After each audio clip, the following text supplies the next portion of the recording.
Chegamos então no nosso dia 3, pessoal. Então, vamos dar início à nossa disciplina de Direito Institucional, Lei Complementar 10.990. Tá? Na última aula a gente terminou ali no artigo 58 e agora a gente vai ingressar num dispositivo novo, tá? Eu só peço para os senhores aí fazer aquela leitura rápida, tá? Pegue o material de vocês, dá um pause nessa aula aí rapidinho, dá uma olhada nos artigos que vocês já leram até então e leitura dinâmica, pessoal, tá? Leitura rápida, só dá uma passadinha nos olhos, assim, tá? Isso é bem importante. Eu vou pedir para vocês, toda vez que a gente começar aqui a aula da 10.990, essa parte institucional, vou pedir para vocês em todas as aulas nossas, tá? Mas iniciou a aula, faz aquela pequena revisão, 10 minutos, 15 minutos no máximo, dá um pause aí, 15 minutinhos, e dá aquela revisada, tá? Não resistam, pessoal, tá? Não resistam. Eu sei que daqui a pouco vocês não vão querer fazer essa revisão, porque realmente é chata, tá? E ninguém gosta de ficar olhando, voltando para trás. A gente quer tocar a ficha de uma vez e terminar o curso logo. Mas como a gente está com tempo, tá? Então eu vou pedir para vocês parar aqui a aula e dar aquela revisada. Eu já queria ter falado isso na aula anterior, mas eu acabei esquecendo, tá? Mas eu tô falando agora. Então dá um pause aí e faz aquela revisão ali de uns 10, 15 minutos. Se porventura vocês não conseguirem ler todo, leitura rápida, tá? Ler esses 58 artigos que a gente já estudou nas duas aulas anteriores, eu peço então que vocês leiam 20 artigos ali, bota um post-it, bota um clips, alguma coisa ali para destacar onde vocês pararam essa leitura. Tá? Porque aí amanhã, quando a gente for estudar de novo a parte institucional, vocês façam de novo essa revisão, tá? Essa revisão de uns 15 minutos aí, e façam ela a partir desse artigo que vocês pararam. Vamos supor, eu parei ali no artigo 30, tá? E aí eu continuo aquela revisão a partir do artigo 30 ali, tá? Então sempre conciliando estudo da matéria com essas revisões do que a gente estudou no dia anterior. Isso vai ajudar muito a memorizar o conteúdo e essa disciplina de direito institucional que é bem importante, e a gente vai conseguir gabaritar no mínimo umas 10 questões que cair da 90, 91, 92 e o RDBM, tá? Então vamos fazer isso aí, que se seguirem esse caminho, com certeza vocês vão ficar muito bem preparados aí nessa parte de direito institucional. Tá? Então vamos tocar a ficha aqui. Deixa eu aumentar a tela para nós tocar a ficha na nossa disciplina, tá? Então, legislação institucional 10.990. A gente parou, então, na última aula, no artigo 58, a respeito da progressão de níveis. Então, artigo recente, né, pessoal? Novidade aí da lei 15.454 aí de 2020, que alterou um pouquinho a nossa carreira, e a gente tem essa alteração para a gente trocar uma ideia, tá? Então, o ingresso, pessoal, então, a partir de agora, né, da carreira de nível médio, ela dar-se-á no cargo de nível 3, tá? Tomem cuidado isso aí, pessoal, tá? Eu vejo muita gente confundindo aí as questões do nível 3 com o nível 1, tá? Na verdade, a gente, por mais estranho que pareça, né, a gente poderia pensar que o ingresso teria que ser no nível 1. Né? Nível 1, aí depois o camarada vai para o nível 2 e depois vai para o nível 3, tá? Mas não, pessoal, é ao contrário, tá? O ingresso ele se dá aqui no nível 3, tá? No nível 3 da graduação de soldado, havendo progressão automática para o nível 2 após 10 anos e para o nível 1 após 20 anos de carreira, perfeito? Depois o parágrafo único fala a respeito da promoção à graduação superior, no caso, quando a gente está falando em graduação superior, é lógico, né? Soldado vai ser promovido a segundo sargento, né? Então, essa promoção ao grau superior, obviamente, ela independe do nível. Justamente por quê? Porque hoje a gente tem que as nossas promoções ali, o camarada ele vai ficar apto a fazer a prova de sargento na medida em que ele tiver 5 anos de serviço, né? E lógico, ele tendo 5 anos de serviço, ele vai ainda estar aqui no nível 3, tá? Então, vai dar um baita salto aí o cara que está no nível 3 e já vai saltar aí direto para segundo sargento da Brigada Militar, e que, enfim, né, é o nosso objetivo. Adiante. Depois, pessoal, aqui eu só coloquei uma tabelinha, tá, para a gente ter essa noção aqui que não tinha previsão, agora a gente tem essa previsão aqui, né, e lembrem disso, pessoal, independe, deixei destacado aqui para cuidar com os pega-ratão de prova, tá? Daqui a pouco a prova de vocês vai ter uma alternativa lá e vai dizer assim, a promoção à graduação superior depende do nível em que o servidor esteja posicionado, ou seja, o nível de soldado. Não, pessoal, ela não depende, tá? Ela independe. Ou seja, ela é prescindível, tá? Tem essa pegadinha do prescindível, do imprescindível, né? Ela é prescindível, ou seja, ela é dispensável, independe avaliar o nível. E é fácil, né? Justamente pelo fato de que o nível 3 ali ainda não vai ter passado para nível 2 e a prova de sargento se dá apenas com 5 anos o indivíduo ali, o militar vai poder fazer a prova, tá? Então por isso aí. Adiante, pessoal, férias. Tá? Aqui não tem muito que se falar, alguns pontos específicos a gente vai comentando, tá? A gente sabe que férias são afastamentos totais, inclusive tem a NI 1.18 lá que a gente estuda dos afastamentos, salvo engano tá no material de vocês, então eu peço que aproveitem, acho que até eu trouxe uns tópicos da NI, tá? Aproveitem depois dessa aula, se tiver um tempinho aí, dê uma lida na NI, ou vamos deixar para estudar depois quando tiver no respectivo dia, tá? Então, férias, afastamentos totais de serviços, né? Obrigatório, é claro, o servidor ele tem que tirar férias, né?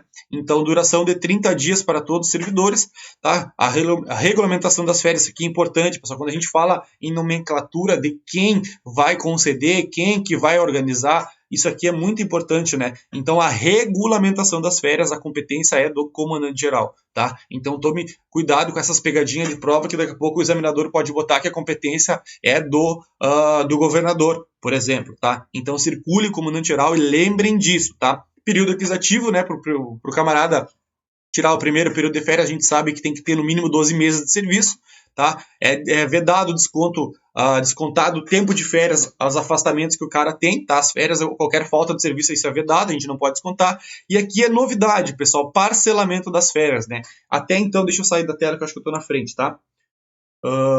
Até então, nós tínhamos, né, que o período de férias ele poderia ser parcelado em 2 períodos, tá? Nunca inferiores a 10 dias. Tá? Atualmente, a gente tem essa previsão agora que o período de férias ele pode ser parcelado em até 3 períodos. Tá? Isso foi uma alteração da Lei 15.454 também de 2020. Tá?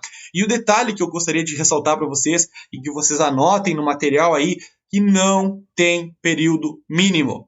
Sim, pessoal, não tem. Eu acho que no próximo slide aqui eu já coloquei essa diferença. Deixa eu ver se eu acho aqui. Ó, tá aqui, pessoal, tá? Deixa eu baixar minha tela para não ficar na frente de vocês de novo.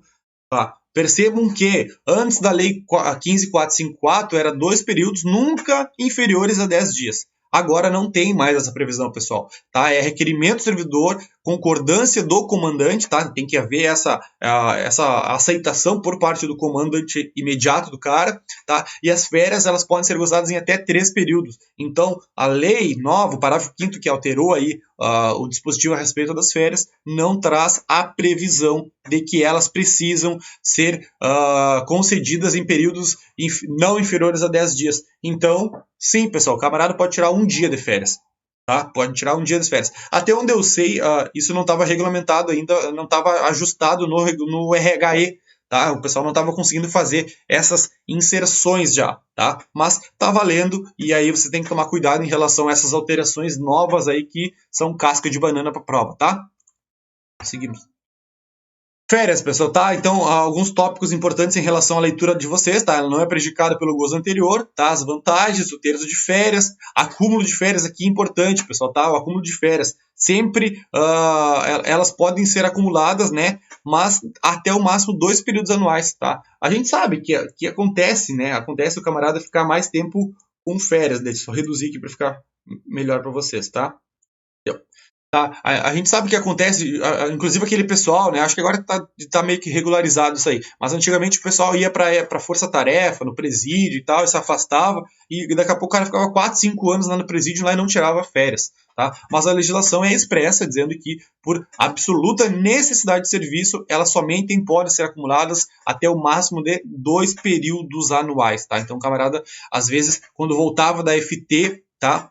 Voltava com 3 períodos de férias, 4 períodos de férias, tá? Então, percebam que a legislação fala que é no máximo 2 períodos anuais. Cancelamento e interrupção das férias também, né? Somente em caso de interesse da segurança pública, vai ter algumas hipóteses aqui, tá? Mas isso aí é a leitura de vocês. A morte do militar também, que é quando vier a falecer, os seus dependentes vão ter direito a receber o terço de férias ali, tá? O militar é exonerado, algumas informações que vai ser descontado os períodos de férias.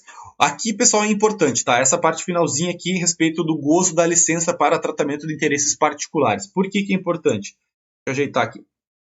Ela é importante, pessoal, pelo seguinte, ó, porque o camarada, quando ele vai tirar a LTIP, a licença que a gente vai ver mais adiante, que o sujeito tem direito, após 5 anos de serviço, quando adquire estabilidade, ele tem direito a 2 anos de tirar a licença para tratar de interesses particulares. Então, lógico, se o cara tirar uma LTIP maior do que 30 dias, né, então ele só vai poder tirar férias novamente após esgotar 1 ano do seu retorno, ou seja, após 1 ano do efetivo exercício contados da data da apresentação. Então, fiquei 2 meses, 3 meses, meio ano, 1 ano de licença tratar de interesses particulares, eu só vou ter direito a férias depois de 12 meses, né? A legislação fala em 1 ano, tá? Tome cuidado disso aí, tá? Eu só vou ter direito a férias após 1 ano da minha apresentação, tá? Então, isso é importante, já fica aí em prova. Outros afastamentos, pessoal, aqui também eu trouxe outras hipóteses que está previsto na legislação a respeito da núpcias, luto, instalação e trânsito, tá? A observação que eu faço para vocês, e eu trabalho aqui no P1, aqui em Lajeado, tá? E eu vejo muita gente com dúvida em relação a isso, tá? As licenças em relação a núpcias e lutos, aí luto a gente vê aqui que é até 8 dias. Então a pergunta que se faz é, posso, sargento, ficar menos do que 8 dias em núpcias, menos do que 8 dias em luto? Sim, pessoal, pode. Por quê? Porque a núpcias fala até 8 dias. O luto fala até 8 dias. Então, é possível que o militar ou a servidora militar aí fique menos de 8 dias em licenças, nessas 2 tipos de licença, tanto luto como núpcias, ok? Tá? Aí depois tem a licença instalação, que vai ser 4 dias quando o cara é solteiro ou 10 dias com independente. O importante aqui é lembrar que ela exige a mudança de residência, tá? E a licença trânsito também exigindo a mudança da localidade, 5 dias de afastamento, tá? Desde que implique a movimentação do servidor ou da servidora. Vamos dar sequência aqui. Pessoal, a respeito do núpcias, da núpcias e do luto, tá? A única observação que a gente tem, né, até 8 dias consecutivos, que a gente viu aqui, né, até 8 dias, tá? Aqui na núpcias e no luto, tá? A observação que eu faço em relação ao momento que ela se dá, tá? A núpcias é solicitada sempre antes da data do evento, antes do casamento do sujeito aí, do militar, tá? E o luto é a partir do momento em que a autoridade toma conhecimento do óbito, tá? Então isso é o que está escrito aqui, tá? É um parágrafo único lá da legislação, tá? Deem uma lidinha, mas não tem muito mistério, certo? Aqui também, pessoal, isso aqui eu acho que é importante, tá? A respeito do luto, né? Eu tenho direito ao luto quando morre um familiar meu, tá? Mas qual familiar? Tá aqui, a legislação fala para nós. Ascendente, né? Pai ou mãe, né? Descendente, que são os filhos, cônjuge, sogro, irmão, companheiro ou companheira, padrasto ou madrasta, enteado e menor sob guarda ou tutela, tá? Então essas aqui são as pessoas que, se ocorrer a morte dessas pessoas, o servidor, o militar, no caso, vai ter direito à licença luto, ok? Tá? Então lembre, só tentem memorizar quem são essas pessoas, tá? Vamos lá, seguimos. Outros afastamentos, pessoal, aqui a gente fala em dispensas em dias de prova, também a legislação fala sobre isso aí e permite, né, que em provas de finais de ano ou finais de semestre letivo, o militar tenha direito a esses afastamentos aí em caso de exames supletivos e de habilitação. Aqui é importante, pessoal, que o servidor militar ele não vai precisar compensar o período de afastamento, tá? Tomem cuidado em relação a isso. Tá? Cuidado aí nos locais onde vocês trabalham, às vezes o servidor perde a licença para a dispensa para dias de provas e aí na escala o cara vai ter que recuperar aquele dia. Não, pessoal, tá? É uma licença, tá? É uma licença, assim como todas as demais, ela não tem prejuízo no teu tempo de serviço e nem na tua remuneração e logicamente não vai ter prejuízo na tua escala. Então, por exemplo, a nossa escala a gente sabe que a gente computa 5.7, né? Então, 171 nos meses que tem 30 dias e 177. Se o camarada ali, se o servidor ou a FEM, por exemplo, for pedir a licença para os dias de prova, tá? Desde que sejam provas de finais de ano e finais de semestre letivo, ou mesmo exames supletivos, ou de habilitação em curso superior, né, o vestibular, no caso, vocês não precisam recuperar, porque tem a previsão ali, salvo engano, a ANI fala sobre isso aí e tem a previsão também no estatuto, tá? A comprovação, pessoal, tá? Tem que ser comprovado, óbvio, né? Tem que trazer um comprovantezinho, normalmente algum comprovante de inscrição ou comprovante de matrícula ou algo do tipo assim. Muitas vezes o cara pega até na própria universidade, né? Ou no colégio o cara pede uma solicitação lá da diretoria para comprovar isso para a brigada, justamente pelo fato de que a gente precisa anexar os mapas, né? De carga horária para não ocorrer essa consideração de falta do servidor. Tá? O tempo de serviço e remuneração, pessoal. As férias e os outros afastamentos são concedidos com a remuneração prevista na legislação e computados como tempo de serviço para todos os efeitos legais. Tá? Então, por isso que os outros afastamentos, inclusive essas aqui, dispensas em dia de prova, ela é computado como tempo de serviço para todos os efeitos legais. Pessoal, afastamento total de serviço, tá? Então eu trouxe aqui a ENI 1.18 que fala dos afastamentos. Aí eu trouxe aqui a questão dos afastamentos por motivo de núpcias. A gente viu ali que até 8 dias, tá? E é concedido a quem? Servidor militar de carreira, ao policial militar, o PME, né, do programa mais efetivo, e ao policial militar temporário também, tá? Aqui cuidado em relação aos seletistas, que o período é menor, tá? Mas eu acredito que para os seletistas isso aqui não vai cair, né? Mas saibam que está previsto na NI e o prazo é menor, tá? Depois, afastamento de luta, mesma coisa, né, pessoal? A gente falou ali, tá? Então, os seletistas também aqui tem essa previsão de um prazo menor. Deixa eu sair aqui para não ficar na frente de vocês, tá? Depois, pessoal, o que a gente tem, tá? Os afastamentos por motivo de trânsito e aqui os afastamentos por motivo de instalação, tá? Já falei, só trouxe aí para vocês apenas dar uma pequena leitura. Provas escolares, pessoal, tá? Provas escolares. Deixa eu ver se eu localizo aqui a parte que fala de computar a carga horária. Deixa eu ver. Servidores militares, finais de ano, semestre letivo, fundamento, tá? Provas semestre letivo, bababá, provas bimestrais, que visa alterar a reprovação e a perda. Acho que tem algum dispositivo aqui, pessoal. Aqui, ó, achei. Tá, olha só, tá aqui, ó.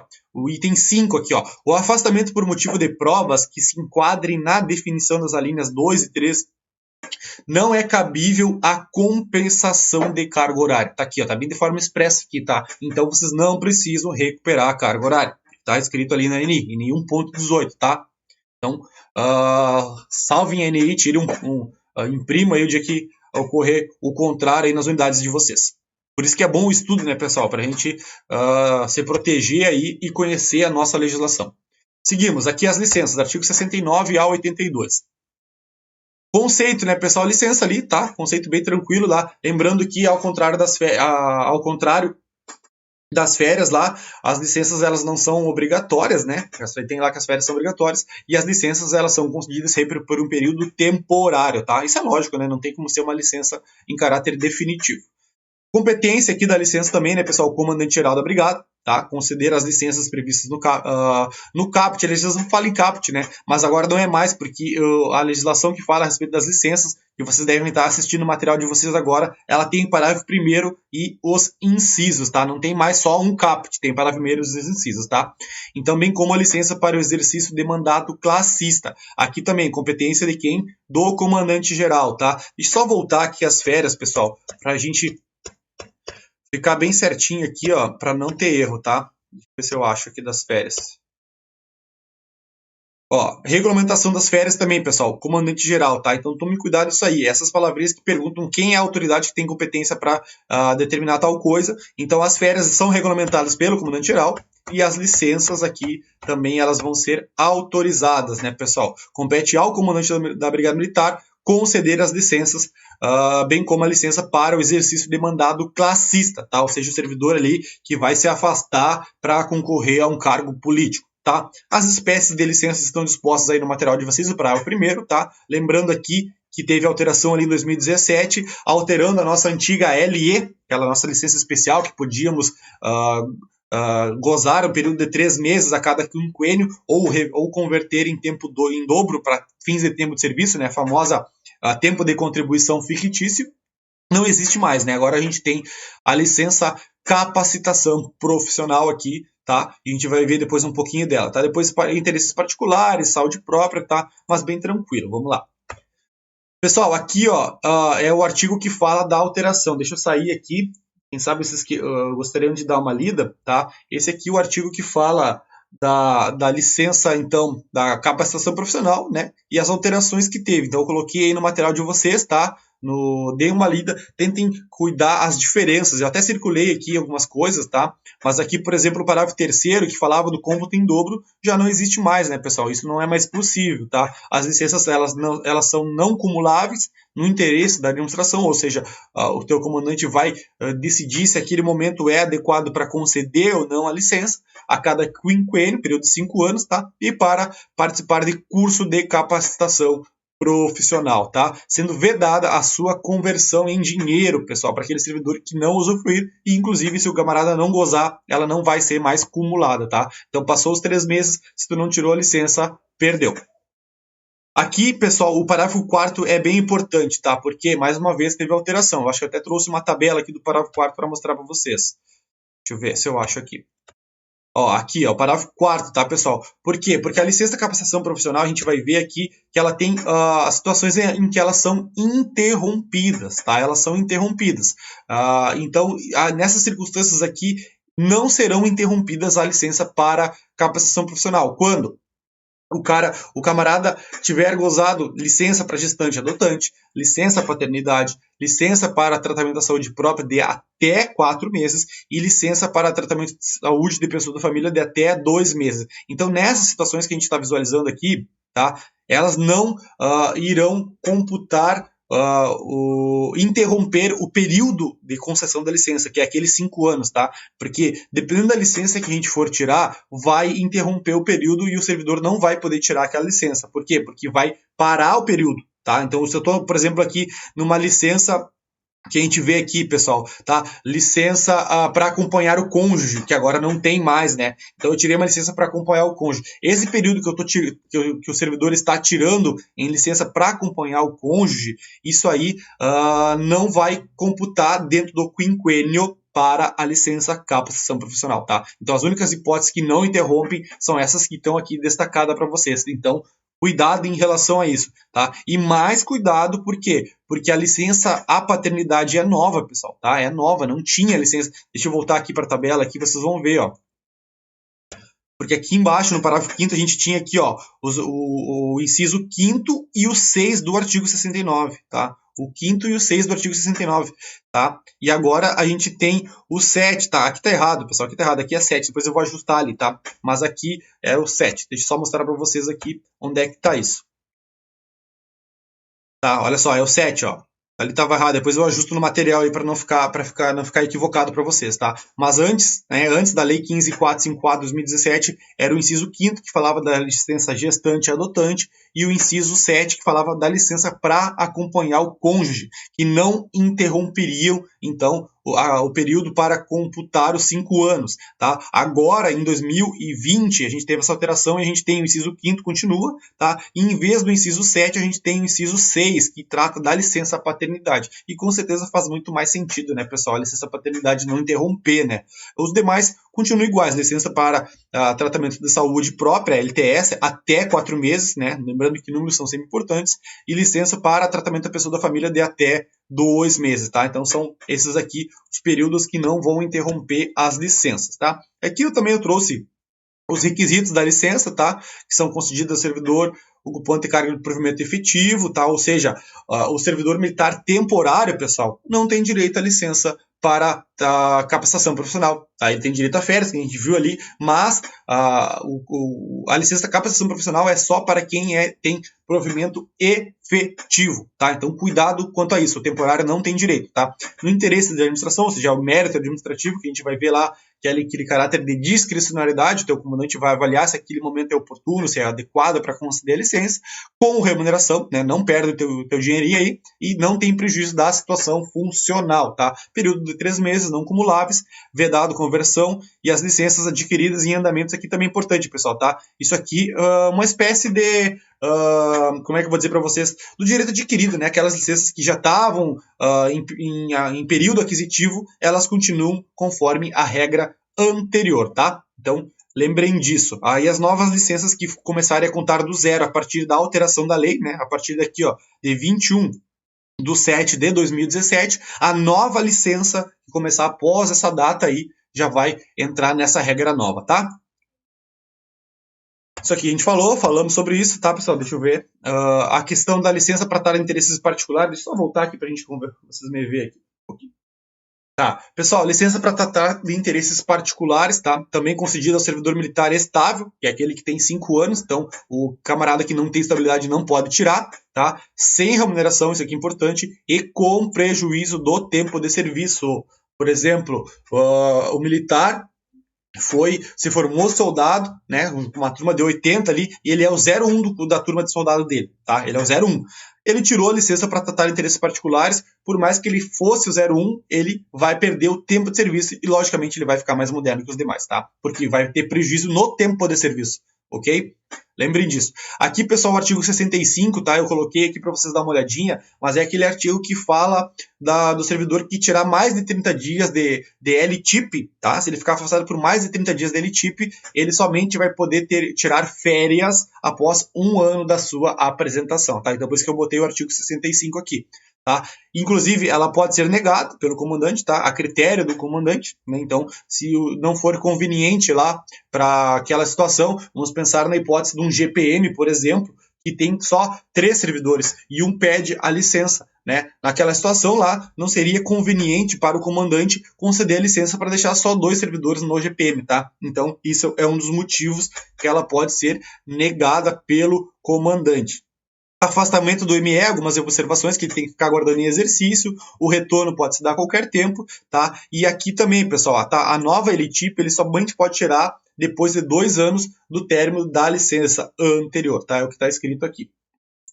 Tudo está no material de vocês, tá? Eu vou deixar esses slides como material de apoio, caso vocês queiram dar uma lida, tá? Mas aí na legislação, com certeza, se vocês forem apontando o que eu vou falando aqui, circulando e destacando, já vai ficar bem legal o material de vocês, tá? LTS, né, pessoal? Nossa famosa LTS, licença para tratar interesses de saúde, né? Pode ser concedida a pedido ou ex officio, tá? Sempre precedida de inspeção médica, né, pessoal? E lógico, né, sem prejuízo da remuneração, tá? Aqui algumas observações em relação aos locais, né, da inspeção médica, que inclusive ela pode se dar na residência do servidor, tá? Na hipótese do servidor estar acamado em uma cama ou algo, por exemplo, assim, desse tipo, né? Então poderia, então, a junta médica hospitalar ir até a residência do indivíduo aí para fazer essa avaliação médica, tá? O servidor não poderá recusar-se à inspeção médica, então a gente vê que ela é obrigatória e o resultado deve ser imediatamente comunicado logo após a sua realização. Depois, pessoal, o que a gente tem? A representação do servidor, quando ele recuperar, se ele tiver em QAP, lógico, né, que ele vai reassumir imediatamente. Algumas coisas são bem lógicas aqui, tá? O CID, né, pessoal, a licença ela nunca vai estar constando o nome, sempre vai ter que ter o númerozinho ali do CID, tá? E aqui é importante, pessoal, tá? Muito cuidado em relação a isso, porque se toda licença para a DLTS, por exemplo, lógico que eu não posso, né, praticar atividades incompatíveis com a licença que eu estou tirando, né? Então, cuidado em relação a isso aí, que isso aí pode, inclusive, sujeitar o indivíduo aí, às vezes, até um procedimento administrativo, tá?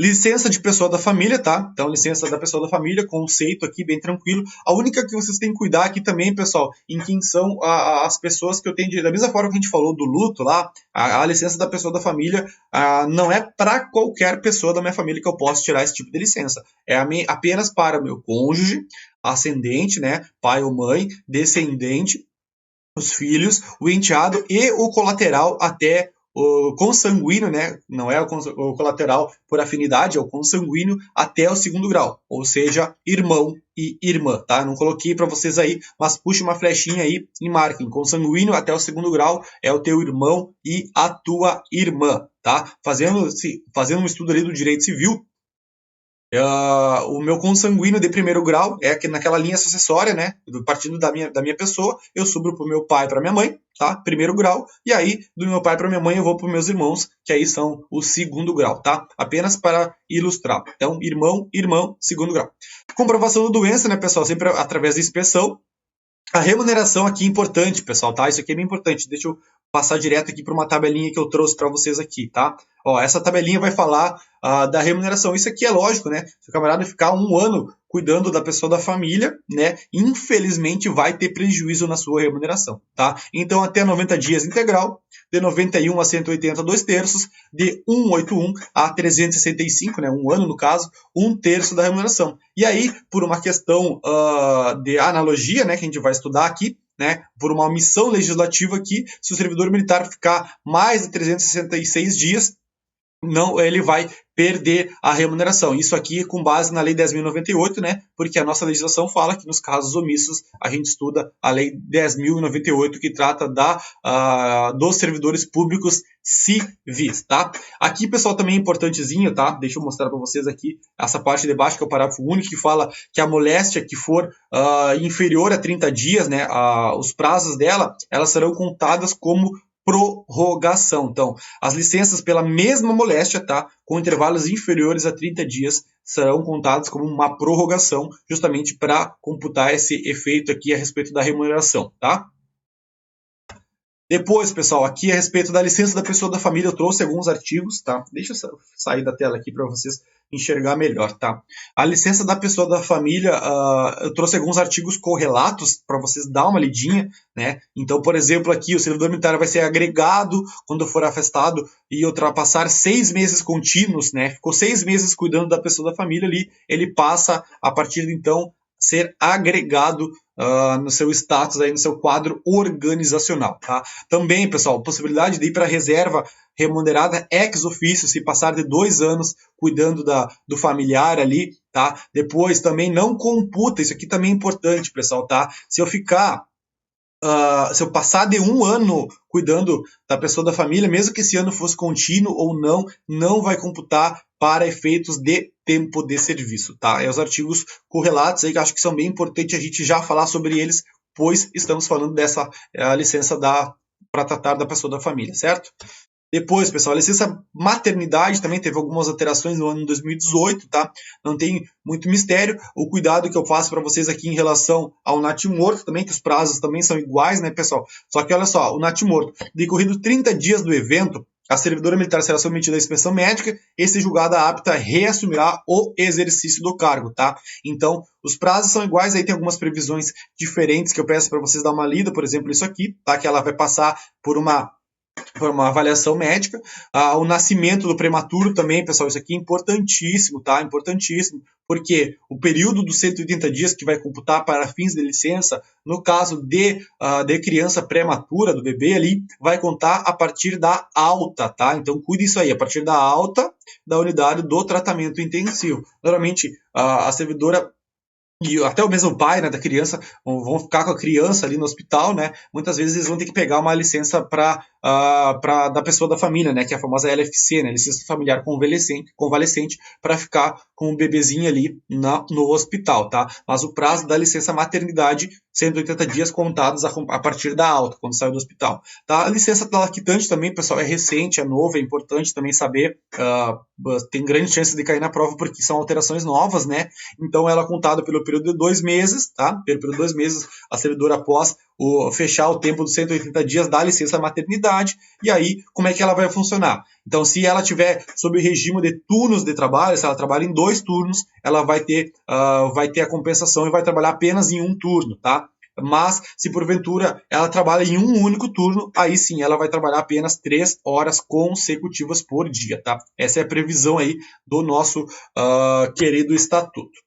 Depois, pessoal, licença adotante e a paternidade, tá? A licença adotante também é importante porque tínhamos prazos antigamente, acho que eu até coloquei no material aí, que antigamente, dessa criança de 0 a X anos tanto, de 1 a 5 tanto, tá? Isso não tem mais, agora o prazo é único. Ficou fácil pra gente agora, né? Prazo de 180 dias e, lógico, sem prejuízo da remuneração. Aqui, pro paizão também, né, pessoal? Mesma coisa, mudou. Antes tínhamos que era 15 dias, agora o prazo é de 30 dias, então é importante. Da mesma forma que para a mãe, vai ser o mesmo prazo para o nascimento e vai ser o mesmo prazo para a adoção, tá? Depois aqui, mesma coisa em relação ao prematuro para o pai, né? Vai contar a partir da alta, tá? Mesma coisa, não muda nada em relação à mãe aqui. Aqui eu coloquei o que tínhamos antes, né, pessoal, 2009 ali, e agora o que está valendo agora, tá? Essas previsões que a gente tem aqui do artigo 80, tá? E depois do artigo 81, certo? Não tem muito mistério, tá? Mas é importante a gente tomar cuidado com isso aí, que é novo para a nossa prova. Em relação à interrupção das licenças, tá? Elas podem ser interrompidas a pedido ou nas condições estabelecidas no artigo, tá? E aqui tem as hipóteses aí em que a interrupção da licença poderá ocorrer. A gente vê elas aqui no dispositivo, tá? Mas nada demais, pessoal. Fica apenas uma leitura de vocês. Pensão policial militar. A gente volta aqui, deixa eu só voltar aqui rapidinho para a gente continuar falando. Tá? Da pensão policial militar, ela se dá quando o servidor militar for do falecido ou do extraviado. Depois a gente vai estudar o extravio do servidor.